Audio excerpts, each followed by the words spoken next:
हमारी सरकारों के लिए बहुत सारी चिंताएं रहती हैं, लेकिन उन चिंताओं में एकाएक एक नए ढंग का सरोकार सामने आया है और वह है लव जिहाद। हरियाणा की खट्टर सरकार और उत्तर प्रदेश की योगी सरकार लव जिहाद पर चैतन्य हो गई है, उसका दिमाग काफी चलने लगा है।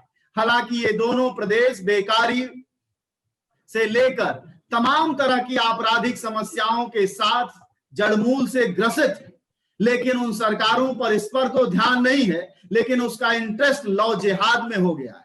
वह प्रेम पर पाबंदी में है और इस पाबंदी को लेकर वह काफी उत्साहित है। सबसे पहले हम बातचीत शुरू करेंगे रूपरेखा वर्मा जी से। रूपरेखा वर्मा शिक्षक हैं, सामाजिक कार्यकर्ता हैं, वह लगातार महिलाओं के मसले पर सक्रिय रहती हैं, अधिकारों के सवाल पर। तमाम सारे प्रेम के भी मसले इनके सामने आते रहते होंगे जिसको अपने तरीके से निपटाती हैं। रूपरेखा जी, ये बताइए कि आप जिस प्रदेश की राजधानी में रहती हैं, वहां की सरकार ने यह नई घोषणा की और कहा है कि राम नाम सत्य हो जाए, यानी प्रेम करने पर सरकार ही जान ले सकती है, उनके नुमाइंदों की क्या जरूरत। जी, क्या कहेंगी आप? जी देखिए, एक तो बात मैं ये कहना चाहूंगी कि जो भाषा हमारे मुख्यमंत्री जी ने इस्तेमाल की है वो बेहद आपत्तिजनक ही नहीं है बल्कि बहुत फूहड़ है। आप कानून कायदे से काम करना चाहते हैं या आप जान लेने की धमकी देते हैं, जो कि हमारे देश में एक जाना माना अपराध है, जान लेने की धमकी देना। तो मुख्यमंत्री अगर खुद भरी सभा में जान लेने की धमकी देता है उन लोगों को जो प्रेम करते हैं, और प्रेम जब होता है तो कोई ये तो नहीं देखता है कि उसकी माली हालियत क्या है, माली हालत क्या है, उसका धर्म क्या है, उसकी जात क्या है, प्रेम तो होता है।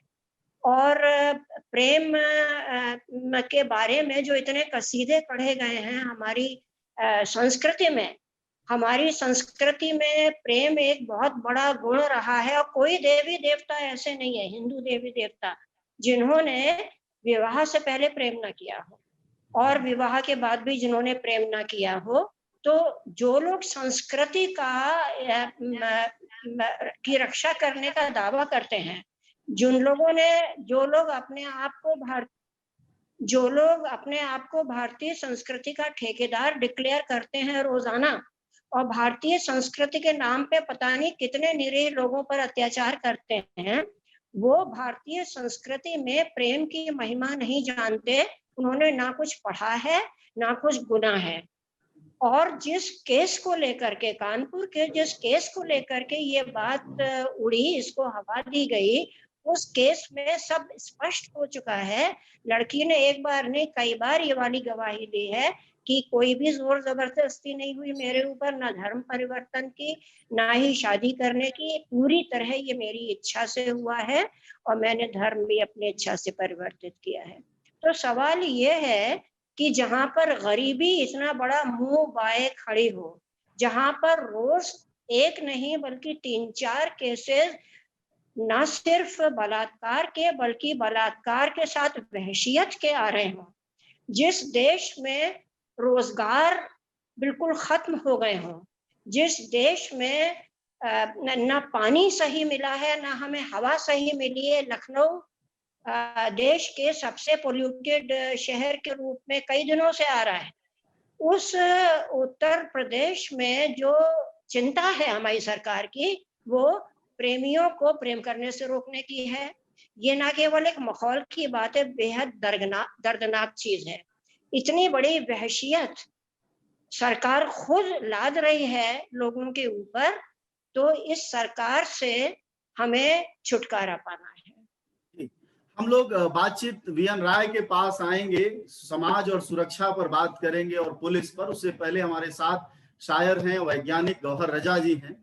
गौहर साहब, ये बताइएगा कि ये लव जिहाद, अभी जब रूपरेखा जी कह रही थी प्रेम और भारतीय परंपरा में प्रेम, और जिस तरह की सरकार भाषा बोल रही है, वह क्या क्या किस तरफ समाज को ले जाएगा सरकार का मुखिया जब यह बोलने लगता है?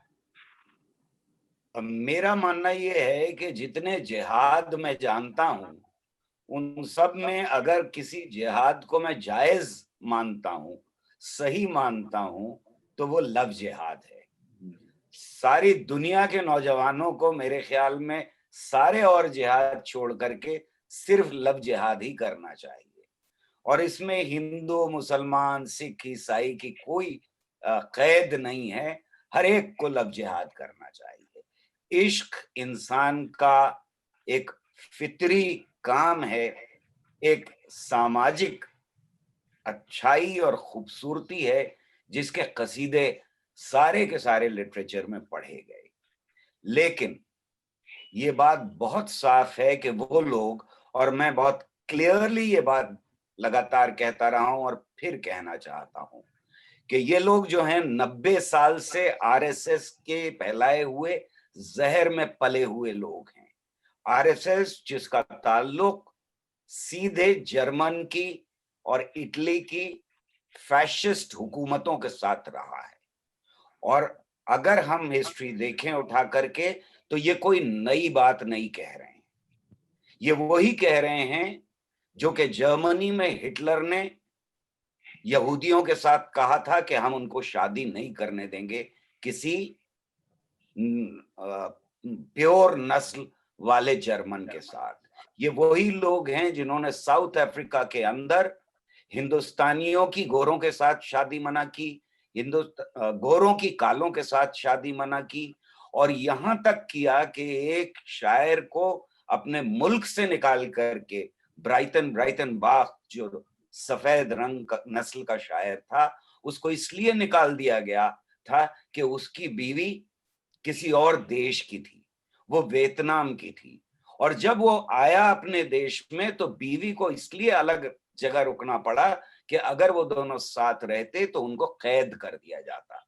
ये वही लोग हैं जिन्होंने गुजरात के अंदर यही लव जिहाद का शब्द गंदा शब्द बना दिया, जो इतना खूबसूरत शब्द है। लव जिहाद कहना अपने अंदर खूबसूरत बात है। इस शब्द को गंदा शब्द बना करके न जाने कितने जोड़ों को वहां पर तोड़ा है, धमकाया है, मारा है, जलाया है। ये सिर्फ यूपी की बात नहीं है। 2002 के दौरान उन सारे लोगों के ऊपर, उन सारे जोड़ों के ऊपर हमला किया गया जो किसी दूसरे मजहब में या किसी दूसरे आपस की जातियों में थे। तो ये कोई नई बात नहीं कर रहे। ये 90 साल से जो जहर फैला रहे हैं उसी का हिस्सा है। आज ये माफिया की तरह से सरकार में आ गए हैं, तो बिल्कुल माफिया की तरह से ही ऑपरेट कर रहे हैं, जो चाहते हैं कि नौजवान इस देश के प्यार करना, प्रेम करना छोड़ दें।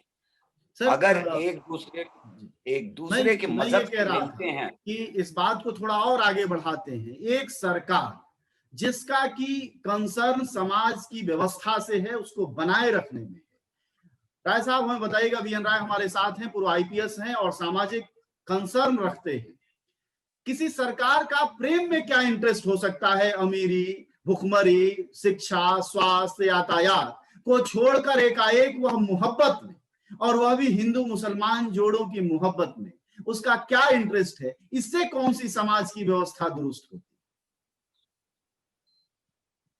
देखिए, मैं पूरी तरह सहमत हूँ जो रूपरेखा वर्मा जी ने या गौर रजा साहब ने कहा, बातों से पूरी तरह सहमत हूँ। और आप जो सवाल उठा रहे हैं बड़ा वाजिब सवाल है, लेकिन इसके दो पहलू हैं, एक तो राजनीति है और एक क्राइम है।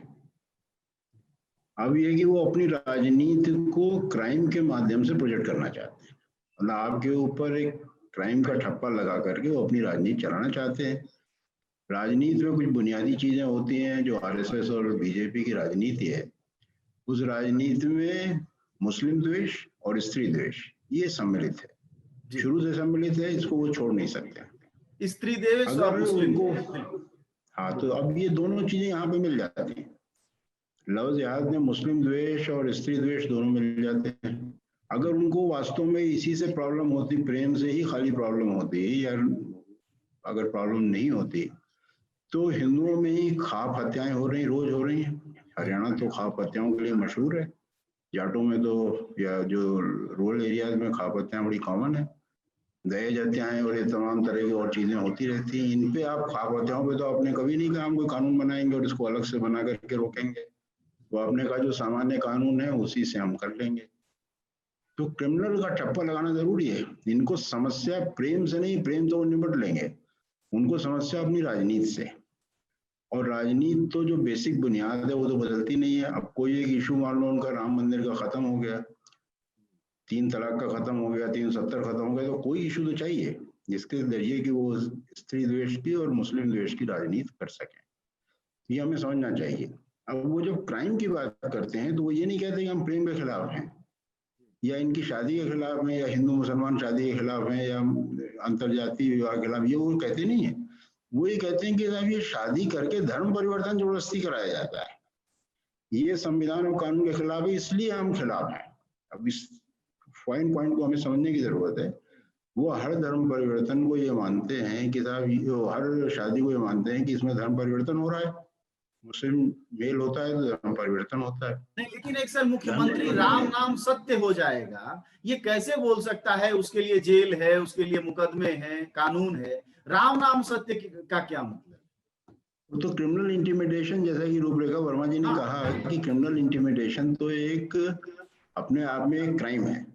अगर इस चीज को कोई हाई कोर्ट या सुप्रीम कोर्ट में ले जाए तो ये तो क्रिमिनल इंटिमिडेशन है और ये सीधे एक क्राइम किया जा रहा है। जी, उकसाना है समाज के युवाओं को या धार्मिक भावना exactly. मतलब आप जब पोलराइजेशन चाहते हैं कि रिलीजियस बेस पे पोलराइजेशन हो तो बिना उकसाए तो पोलराइजेशन होगा नहीं। ऐसे ट्रम्प साहब अमेरिका में कहा करते थे कि वही जो काले हैं वो ज्यादा अपराध में जाते हैं, इसलिए ज्यादा मारे जाते हैं पुलिस की गोलियों से। तो एक तरह से उकसाने वाली बात जब तक आप नहीं करेंगे तब तक कैसे होगा। लेकिन इस क्राइम वाले पहलू पर मैं 2 बातें कहना चाहता हूँ। उनको मौका कैसे मिलता है?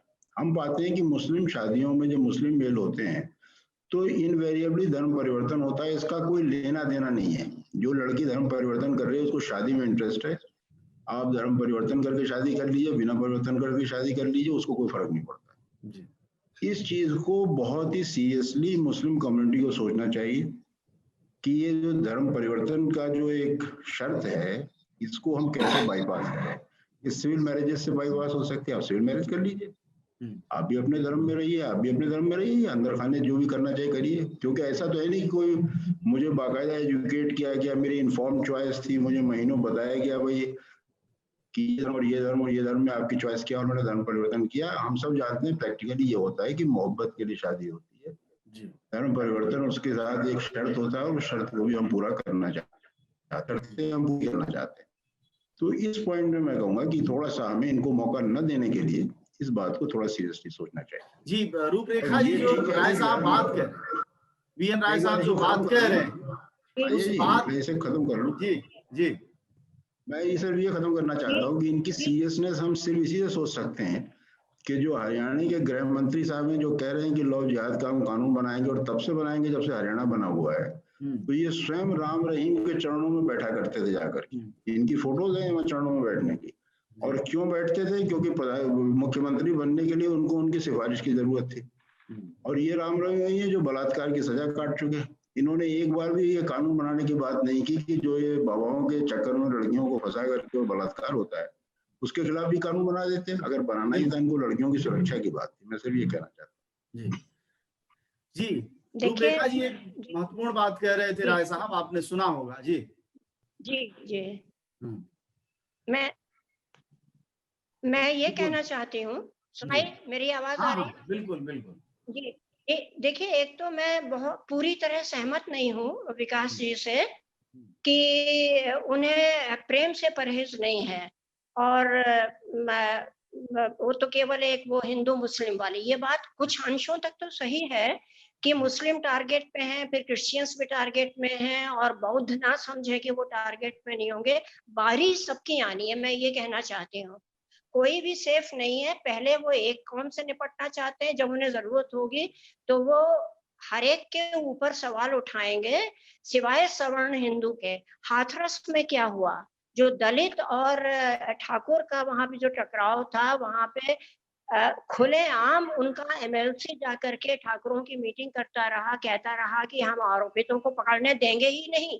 यानी कानून के खिलाफ लगातार वहां पर एक मुहिम चलाते रहने वाले व्यक्ति के खिलाफ कुछ भी नहीं किया गया, तो हिंदू सिर्फ होना काफी नहीं है, ये भी इनकी चाल समझ में आनी चाहिए और हिंदुओं को समझना चाहिए कि अगर दलित का मामला है तो उन्हें वहां भी ऐतराज है, वो खड़े होंगे सवर्ण के साथ और इतनी ढील देंगे तफ्तीश में कि दलित पर अत्याचार का जो भी आरोपी है वो उस पर आंच ना आनी चाहिए। ये पूरा खेल हमें ज्यादा बृहत्तर जो संदर्भ है उसमें समझना पड़ेगा कि ये सिर्फ हिंदू मुसलमान के बीच में नफरत पैदा करना इनका एजेंडा नहीं है।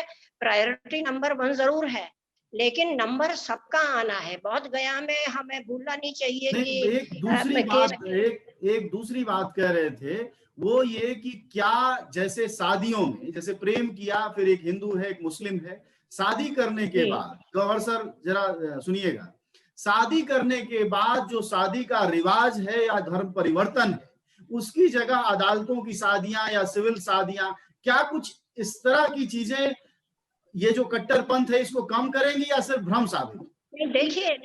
देखिए मैं आपसे थोड़ी मेरी भी बात सुन लीजिए। जी। ये मेरी जानकारी में बहुत सारे ऐसे जोड़े हैं जिन्होंने कि धर्म परिवर्तन नहीं किया। एक नहीं, मैं दर्जनों गिना सकती हूँ, जहाँ पे पूरी स्वतंत्रता है अपने अपने धर्म को मानने की, किसी ने किसी का धर्म परिवर्तन नहीं कराया। उनके यहाँ दिवाली भी सजती है और ईद भी मनाई जाती है, लेकिन ये लोग उनको भी नफरत की निगाह से देखते हैं। इनके सरकार के जो कारिंदे हैं उनके निशाने पर वे लोग भी रहते हैं, तो ये मेरे ख्याल से बड़ी गौण बात है। ये बहुत मेन बात नहीं है, ये केवल एक बहाना है कि धर्म परिवर्तन किया जाता है। और कोर्ट ने भी कहा है कि सिर्फ शादी के लिए धर्म परिवर्तन को हम स्वीकार नहीं करेंगे। तो अभी क्यों नहीं करेंगे आप? जब प्रेम होता है तो व्यक्ति क्या क्या नहीं छोड़ता है, अपनी पसंदीदा तमाम चीजें छोड़ता है, अपनी चाल ढाल छोड़ता है, अपना लाइफ स्टाइल छोड़ता है। प्रेम में यही सुंदरता है कि आप सब कुछ छोड़ने को तैयार होते हैं दूसरे व्यक्ति के लिए। तो धर्म क्या चीज है? एक इंसान की बनाई हुई रवायत है और खुदा से जिसका सीधा ताल्लुक होता है, सूफी ताल्लुक होता है, उसे कोई धर्म परिवर्तन की बात ही नहीं होती, क्योंकि वहां पे ना तो कोई नॉमेनक्लेचर, ये नाम धर्म का मैटर करता है, और ना वहां पे केवल रूहानी संबंध होता है।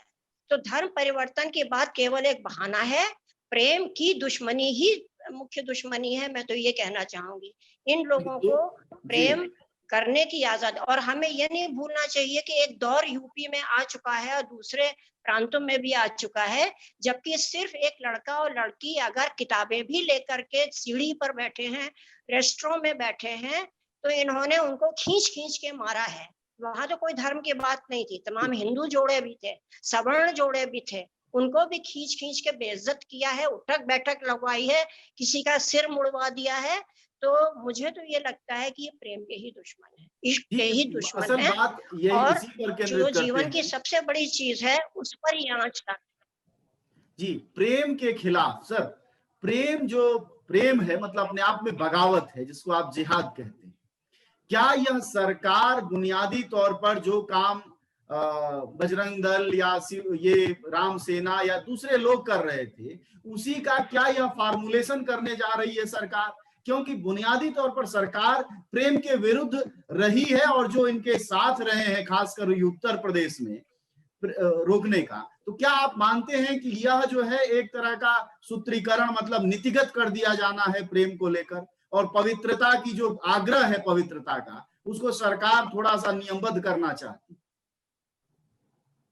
अगर ये सवाल आप मुझसे पूछ रहे हैं तो मैं समझता हूं कि जो रूपरेखा जी ने कहा वो बात बिल्कुल सही उतरती है इनकी राजनीति के ऊपर। ये असल में प्रेम के दुश्मन हैं, ये बांट करके रखना चाहते हैं पूरे देश की आवाम को, पूरे देश की जनता को। और ये कोई नई बात नहीं है, ये इससे पहले अंग्रेजी सरकार करती रही है, और मैं लगातार ये कहता हूं कि ये उन्हीं की छोड़ी हुई औलादें हैं। जिन्होंने बांट करके हिंदुस्तान को चलाया है, डिवाइड एंड रूल की पॉलिसी। ये पॉलिसी यहां तक लेकर के आना चाहते हैं कि घरों के अंदर भी मेल ना होने पाए, एक दूसरे के साथ भी मेल ना होने पाए। शादी का जहां तक ताल्लुक है और धर्म परिवर्तन का जहां तक ताल्लुक है, मैं ये समझता हूं कि हर आदमी को, हर शख्स को, हर औरत को, हर मर्द को, हर नागरिक को ये आजादी होनी चाहिए कि आज अगर मैं धर्म परिवर्तन करना चाहूं तो आज करूं, और कल वापस अपना धर्म परिवर्तन करना चाहूं तो कल कर सकूं। डेमोक्रेसी का ये मतलब होता है। इनको क्या डर पड़ा हुआ है इस बात को लेकर के कि लोग धर्म परिवर्तन कर दें। ये बोगी वही उठा सकता है, लगातार ये बात वही कह सकता है जिसे अपने ऊपर और अपने धर्म के ऊपर विश्वास ना हो। हर हाल में धर्म परिवर्तन को एक राजनीतिक मुद्दा बनाना वही कर सकता है जो बांट करके समाज को रखना चाहे। रूपरेखा वर्मा जी ने बिल्कुल सही बात कही है। पहले धर्म परिवर्तन का निशाना सिर्फ और सिर्फ क्रिश्चियंस थे, और हमने ये देखा कि वाजपेयी सरकार के दौरान जला करके सिंह को इस बात के ऊपर मार दिया गया, बर्बरता के साथ उसके बच्चों को जला दिया गया। वहां उस वक्त सिर्फ निशाना जो थे वो क्रिश्चियंस थे। धीरे धीरे इनके दिमाग में आया कि एक लव जिहाद, नया लफ्ज शुरू किया जाए, एक नई चीज पैदा की जाए, जो ये लगातार पैदा करते चल रहे हैं, आपको और मुझे और यहाँ जो बैठे हुए हैं साथी, उन सबको इस गैंग का या उस गैंग का मेंबर बताया गया है इस बीच में। तो ये रोज नई चीज निकाल करके लाते हैं। अब जो ये डिवाइड करने का और नफरत फैलाने का पूरा एजेंडा है, उसमें ये, क्योंकि मैं फिर कह रहा हूं, ये माफिया की तरह ऑपरेट कर रहा है, और माफिया ये करता है कि अपने जितने भी दुश्मन हैं, जिनको वो दुश्मन समझता है, उनको सत्ता का इस्तेमाल जितना कर सकता है उस इस्तेमाल को करके खत्म करने की कोशिश करता है। तो एक तरफ ये उन लोगों को दबा देना चाहते हैं जो आवाज उठाना चाहते हैं, जो प्यार करना चाहते हैं, जो मोहब्बत करना चाहते हैं, जो इस देश में अमन चाहते हैं, भाईचारा चाहते हैं, और दूसरी तरफ ये नौजवानों को उकसाना चाहता है कि औरत एक प्रॉपर्टी है तुम्हारी, देखो मुसलमान छीन के ले जा रहे हैं, या मुसलमानों के अंदर प्रॉपर्टी मानने वाले औरत को यही बोगी उठाते हैं कि देखो हिंदू छीन के ले जा रहे हैं, जिसमें औरत का कोई औचित्य ही नहीं है। वो क्या सोचती है, वो क्या समझती है, उसके ऊपर कितना दमन है, और उसकी कितनी बेइज्जती है ये कहना कि लव जिहाद हो रहा है और तुमको धर्म परिवर्तन के लिए तुमसे मोहब्बत की जा रही है। इससे ज्यादा बेइज्जती हो नहीं सकती है अपनी औरतों की। अगर मैं कहूं कि मेरी बहन या मेरी बेटी या कोई किसी के साथ शादी कर रही है और वो उसका धर्म परिवर्तन हो रहा है और वो धर्म परिवर्तन करना चाहती है, और मैं उसपे ये इल्जाम लगाऊं कि दूसरे की बातों में आके तुम कर रही है, यानी तुम्हारा कोई दिमाग ही नहीं है, तुम प्रॉपर्टी हो, कोई उठा के ले जा रहा है तुमको, तो औरत की इससे ज्यादा बेइज्जती किसी सभ्यता में नहीं हो सकती कि उसे ये कहा जाए कि तुम्हारा दिमाग नहीं है और तुमने धर्म परिवर्तन इसलिए कर लिया है। मैं धर्म परिवर्तन के साथ हूं, खड़ा हूं, जब जो चाहे। मैं धर्म को नहीं मानता, लेकिन आजादी होनी चाहिए इस मुल्क के अंदर कि अगर आज मैं कोई धर्म अपनाना चाहता हूं तो अपनाऊं, आजादी के साथ अपनाऊं, और कल उस धर्म को छोड़ करके कुछ और अपनाना चाहता हूं तो इसकी भी आजादी होनी चाहिए। हम ये बात पूरी तरह से नहीं उठा पा रहे हैं, हम जो प्रोग्रेसिव लोग हैं इस बात को नहीं उठा पा रहे हैं, ये हमारी कमजोरी। मतलब प्रेम एक ऐसी फीलिंग है जो आपको एक इंडिपेंडेंस की एक्सप्रेशन है, आप अपनी मर्जी से स्वतंत्रता से चयन करते हैं, तो ये एक स्त्री के स्वतंत्र होने की अभिव्यक्ति है। और स्त्री द्वेष जो है वो इसको नहीं, ये इससे क्लैश है, इसका बेसिकली क्लैश इससे है। वरना कोई ऐसी पार्टी नहीं है, कोई ऐसे लोग नहीं है, कोई ऐसा समाज नहीं जहाँ प्रेम ना हो रहा हो और जहाँ ना किया जा रहा हो। लेकिन उसको समाज कहता है कि जिन बंदिशों में आप ये सब कुछ कर सकते हैं वो बंदिशें एक्सेप्ट करिए। अब जैसे आपने ठीक ही कहा कि ख्वाब हत्याएं तो यहाँ की हरियाणा की सबसे आम बात है, उसमें ना कोई हिंदू मुस्लिम है, ना कोई हिंदू से ईसाई है, ना कोई धर्म परिवर्तन है, कुछ भी शामिल नहीं है, ना जाति परिवर्तन है। लेकिन उस पर भी क्यों हत्याएं हो रही है? क्योंकि भाई स्त्री अपनी स्वतंत्रता कैसे डिक्लेयर कर रही है, एक लड़की जो है अपनी स्वतंत्रता कैसे डिक्लेयर कर रही है, जो हमारे नियम है उसको पालन कीजिए। तो बेसिक चीज तो ये है यहाँ।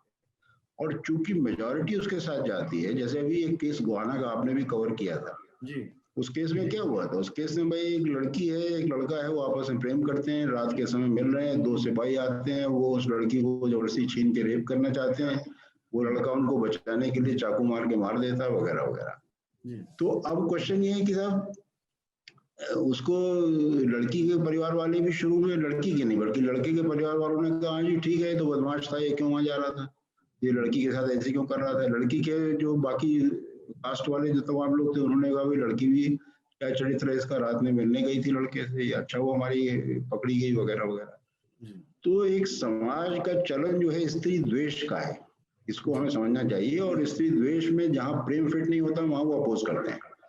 मैं गौहर रजा साहब की बात से सहमत होते हुए भी मैं कहूंगा इसको हमें डिस्टिंग्विश करने की जरूरत है, क्योंकि एक प्लेन है आपका आइडियोलॉजी का प्लेन, एक प्लेन है आपके कमिटमेंट का प्लेन, लेकिन एक प्लेन होता है स्ट्रेटेजी का प्लेन। अब आपको इससे लड़ना है या नहीं लड़ना है, या मतलब आपको खाली जो है कहते रहना है और वो जो कुछ कर रहे हैं वो करते रहेंगे। हमें उनके आर्गुमेंट को समझना चाहिए। मैं भी जो है धर्म परिवर्तन के पूरे हक में हूँ, मैं धर्म के उसी तरह खिलाफ हूँ जैसे आप खिलाफ हैं। मेरा बस चले तो मैं आज सारे धर्मों को दफना दूं, लेकिन मैं ये कह रहा हूँ कि उनका आर्गुमेंट ये नहीं है, वो ओपनली आर्गुमेंट नहीं देते, वो प्रेम के खिलाफ होंगे, स्त्री के खिलाफ होंगे, लेकिन ओपनली वो नहीं कहेंगे।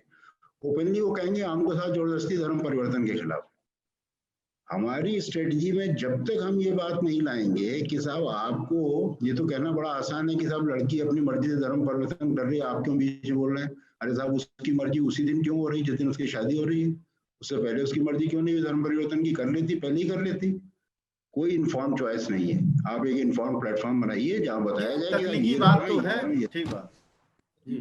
तो फिर सवाल ये है कि प्रैक्टिकली हमें सोचना चाहिए, स्ट्रेटेजिकली हमारी जो फायदा हमें तब है जब हम कहें कि साहब कोई जबरदस्ती नहीं हो रही, ये देखिए वो अपने धर्म की अपने धर्म की है, आप 10 साल इन्फॉर्म होइए और होने के बाद अपना धर्म परिवर्तन कीजिए, बड़े शौक से कीजिए, 2 साल बाद कीजिए, 1 साल बाद कीजिए, शादी से पहले कर लीजिए, जब मर्जी कर लीजिए आप। लेकिन शादी के दिन जब धर्म परिवर्तन होगा तो क्या होगा कि ये एलिगेशन लगाने की उनको सुविधा मिल जाती है। मैं स्ट्रेटेजी की बात कर रहा हूँ। जब तक हम प्रैक्टिकल स्ट्रेटेजी नहीं अडॉप्ट करेंगे तब तक हम जो है उनको अपर हैंड देते रहेंगे, ये मैं कह रहा हूँ। जी शुक्रिया आप सबकी बातचीत का, क्योंकि समय जूम का भी होता है, ठीक है सर। तो शुक्रिया आपकी बातचीत का, आप सबका। आप सभी लोग अपने अपने क्षेत्रों के जानकार हैं। हमारे साथ इस वक्त गौहर रजा साहब थे, वो वैज्ञानिक और शायर हैं। हमारे साथ पूर्व वाइस चांसलर लखनऊ विश्वविद्यालय की रूपरेखा वर्मा थी, और हमारे साथ पूर्व IPS VN राय थी। हमने जाना कि समाज में जो सरकार देश की बेहतरी के लिए, नागरिकों की अच्छाई के लिए होती है, उसको एकाएक प्रेम में क्या दिलचस्पी हो गई जो नितांत निजी मामले को वह सरकारी मामला बनाने जा रही है। कुछ बातें जो उभर कर आई हैं उनमें बहुत महत्वपूर्ण है। सबसे बड़ी बात जो सभी विश्लेषकों ने माना है कि यह स्त्री विरोधी है, यानी जो चरित्र है, अगर खट्टर की बात करें वह भी भाजपा की सरकार है, योगी आदित्यनाथ भी भाजपा की सरकार है, और ये दोनों सरकारों का जो कीवर्ड आता है वह RSS से आता है। और RSS चूंकि स्त्री विरोधी एक रवैया रखती है, ये मैं नहीं कह रहा, खुद आप गूगल करके देख लेंगे तो मोहन भागवत के बोले हुए बातें या उनके पुराने सरसंघचालकों की बातों से समझ में आ जाएगा। इसलिए इस बहस को हम आगे भी जारी रखेंगे और इस पर बात जरूर करेंगे कि आखिर प्रेम जैसे मसले पर आपको क्या इंटरेस्ट हो गया है, जबकि आपके यहाँ बुनियादी शिक्षा, स्वास्थ्य, रोड, बिजली, पानी, यहाँ तक कि शौचालय की भी अभाव है। वैसी सरकारों को मोहब्बत के फेर में पड़ने की क्या जरूरत है। शुक्रिया आप सब।